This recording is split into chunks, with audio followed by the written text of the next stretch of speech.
Inmediatamente después de que Adán y Eva pecaron, Dios les prometió una descendencia, un hijo que los libraría del enemigo. Además, recuperaría la herencia que se había perdido y cumpliría el propósito para el cual habían sido creados.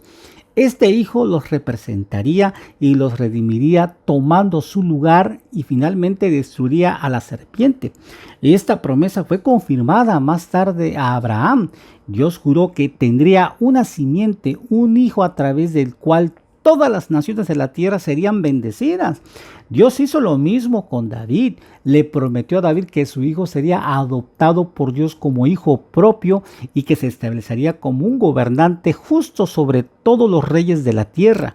Sin embargo, lo que ni Adán, ni Eva, ni Abraham, ni David probablemente nunca se imaginaron que ese hijo sería el Redentor, el Salvador y Dios mismo.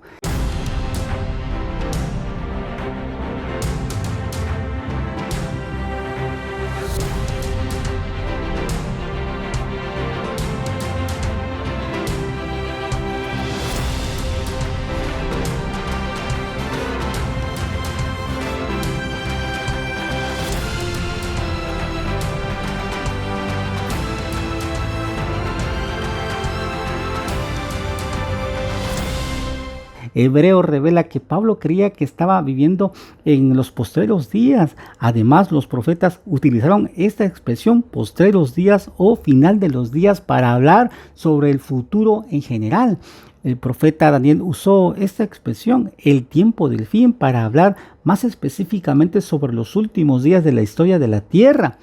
Varios profetas del Antiguo Testamento anunciaron que en los postreros días Dios levantaría a un rey que destruiría a los enemigos de su pueblo y que atraería a las naciones a Israel.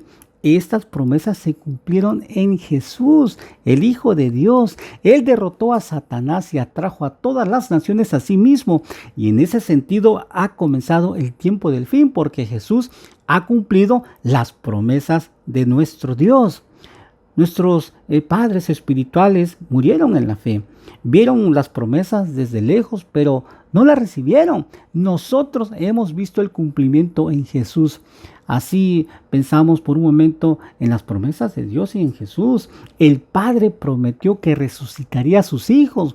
Lo maravilloso es que Él inició anticipadamente la resurrección final de sus hijos con la resurrección de Jesús.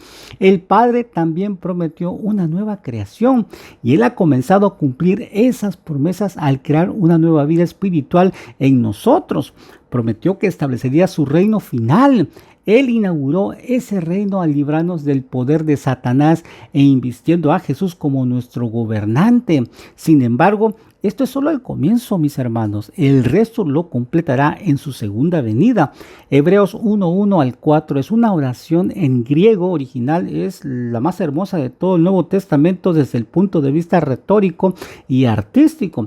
Su principal afirmación es que Dios nos ha hablado o en su Hijo Jesús, pero los judíos del siglo I, la palabra de Dios pues no se había escuchado durante mucho tiempo. La última revelación que se expresó en la palabra escrita de Dios había llegado a través del profeta Malaquías o el ministerio de Ezra o Nehemías 4 siglos antes, pero ahora a través de Jesús Dios les estaba hablando de nuevo.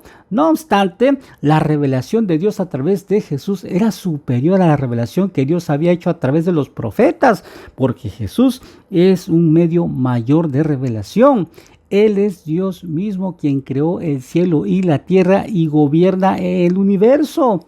Para Pablo, la divinidad de Cristo nunca estuvo en duda. Además, para Pablo, el Antiguo Testamento era la palabra de Dios. El mismo Dios que habló en el pasado sigue hablando en el presente. En el Antiguo Testamento comunicaba un verdadero conocimiento de la voluntad de Dios. Sin embargo, recién fue posible comprender su significado más pleno cuando el Hijo llegó a la tierra. En la mente del autor, pues revela al Padre y el Hijo, porque proporcionó la clave para comprender la verdadera magnitud del Antiguo Testamento. Jesús sacó a la luz gran parte del Antiguo Testamento. Mientras tanto, Jesús vino a ser nuestro representante y nuestro Salvador. Él ocuparía pues nuestro lugar en la lucha y derrotaría a la serpiente. Asimismo, en Hebreos Jesús es el líder, el precursor de los creyentes. Él lucha por nosotros y nos representa. Esto significa que Dios hizo por Jesús nuestro representante. El Padre también lo quiere hacer por nosotros. El que exaltó a Jesús a su diestra también quiere que nos sentemos con Jesús en su trono. El mensaje de Dios para nosotros en Jesús incluye no solo lo que Jesús dijo, sino también lo que el Padre hizo a través de él y para él, todo para nuestro beneficio temporal y eterno. ¿Qué significa siendo el resplandor de su gloria y la imagen misma de su sustancia? Bueno, en el Antiguo Testamento la gloria de Dios se refiere a su presencia visible entre su pueblo. Esta presencia a menudo se asocia con la luz o el resplandor. Las Escrituras nos informan que Jesús es la luz que vino a este mundo para revelar la gloria de Dios. Piensa, por ejemplo, en cómo se manifestó Jesús en la transfiguración. La Escritura dice, y se transfiguró delante de ellos y resplandeció su rostro como el sol y sus vestidos se hicieron blanco como la luz. Así como el sol no se puede percibir salvo por el resplandor, su luz, a Dios lo conocemos a través de Jesús.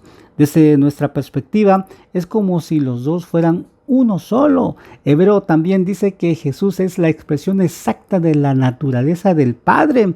Hay una correspondencia perfecta entre el Padre y el Hijo. Ten en cuenta que los seres humanos llevan la imagen de Dios, pero no la naturaleza. No obstante, el Hijo comparte la misma naturaleza con el Padre. Y no es de extrañar que Jesús dijera, el que me ha visto a mí, ha visto al Padre. Además, Hebreos afirma que Dios creó el mundo por medio de él y para Jesús, y Jesús sostiene el mundo con su palabra poderosa. Algunos piensan que Jesús fue un instrumento a través del cual Dios creó, pero Jesús es el Señor que creó el mundo. No fue un mero ayudante. Hebreos 1:10 dice que Jesús es el Señor que creó la tierra y los cielos. Y Pablo también lo aplica a él, lo que dice el Salmo 102, 25 al 27, acerca del Señor como creador. En segundo lugar, Hebreos 2:10 dice que el universo fue creado por causa de o por medio del Padre. Exactamente las mismas expresiones que se aplica a Jesús en Hebreo 1:2. El Padre creó y Jesús creó. Existe una concordancia perfecta entre Padre e Hijo, un propósito y una actividad. Esto es parte del misterio de la deidad. Jesús creó y el Padre creó, pero según la Biblia hay un solo creador, Dios, lo que implica que Jesús es plenamente divino. Entre tanto, Hebreos 4:13 muestra que Jesús también es juez. Su autoridad para gobernar y juzgar deriva del hecho de que Dios creó todas las cosas y sostiene el universo. Hebreos 1:3 y Colosenses 1:17 afirma que Jesús también sostiene el universo. Este acto sustentador probablemente incluye la idea de orientación o dirección. La palabra griega ferón, que significa sostener, conducir, se usa para describir el viento que impulsa una barca o Dios guiando a los profetas. Por ende, en un sentido real, Jesús no solo nos creó, sino también nos sostiene. Cada respiración, cada latido, cada momento de nuestra existencia se encuentra en Él, Jesús, el fundamento de toda la existencia creada. Hebreo 1:5 presenta las siguientes palabras del Padre a Jesús. Mi hijo eres tú, yo te engendré hoy. ¿Qué significa Jesús fue engendrado cuando sucedió esto? Mis hermanos, Jesús no es una persona creada como muchos creen. Jesús fue engendrado en el sentido de que fue adoptado por Dios como el Mesías, príncipe prometido, el hijo de David. El concepto de que al heredar el trono el gobernante era adoptado por la deidad era común en el mundo grecorromano, en el oriente.